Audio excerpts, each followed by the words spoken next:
président François Hollande a fait la demande de me décorer en tant que chevalier de la Légion d'honneur, c'est vrai que j'ai tout de suite compris que cette décoration était à partager avec l'ensemble des artistes, l'ensemble des chanteurs lyriques, l'ensemble des Outre-mer. Et à partir du moment où je suis devenu chevalier de la Légion d'honneur, je ne me suis pas assis et en regardant les 25 années qui se sont écoulées, je me suis dit le début commence maintenant. Je m'appelle Fabrice Di Falco. Je suis chanteur lyrique. J'interprète des œuvres d'opéra du XVIIe jusqu'à nos jours.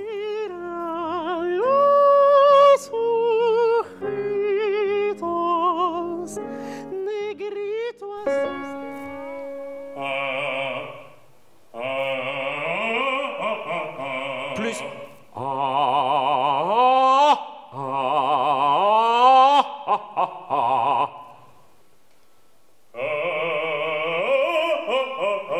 C'est exactement ce qu'il ne faut pas faire. C'est bien. Les ateliers que j'offre, puisque mes cours de chant sont gratuits, mes masterclass sont toujours gratuites, c'est vraiment destiné à des chanteurs des Outre-mer ou d'ailleurs. C'est important, quand on voit le vivier vocal qu'il y a, de former et d'aider, d'accompagner, d'échanger, de partager avec cette nouvelle génération en leur disant « vous n'êtes pas seuls ». Et je voudrais, comment dirais-je, aider cette nouvelle génération à se connaître encore mieux et à défendre leur Outre-mer. Quand on aime sans espoir, le ciel même devient noir. On n'attend pas les Outre-mer sur le lyrique, et pourtant, les Outre-mer ont dans leur ADN le lyrique parce que leur musique traditionnelle ont pour ancêtre la musique classique.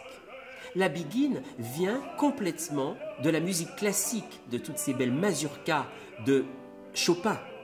Et quand on voit qu'en Martinique, on avait un théâtre-opéra à Saint-Pierre, quand on voit qu'on avait le Chevalier de Saint-Georges, imaginez-vous que le Chevalier de Saint-Georges guadeloupéen a failli être, à son époque, le directeur de l'Opéra de Paris.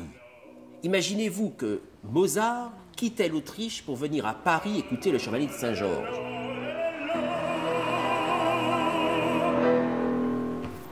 Moi, j'ai envie de montrer que les Outre-mer ne se réduisent pas à la canne à sucre, au rhum, aux plages et aux musiques traditionnelles. Donc, j'ai envie de faire entendre que la voix de l'Outre-mer peut être aussi une voix lyrique.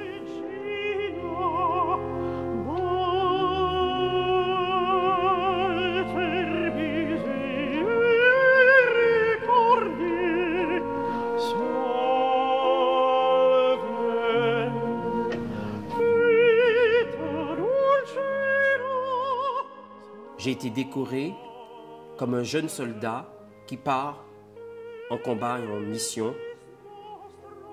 Et la fierté, c'est qu'on m'ait fait confiance. Du coup, chaque seconde qui passe depuis cette distinction, je ne dois pas décevoir. Parce que j'ai cette décoration qui me rappelle chaque seconde que j'ai un travail à terminer.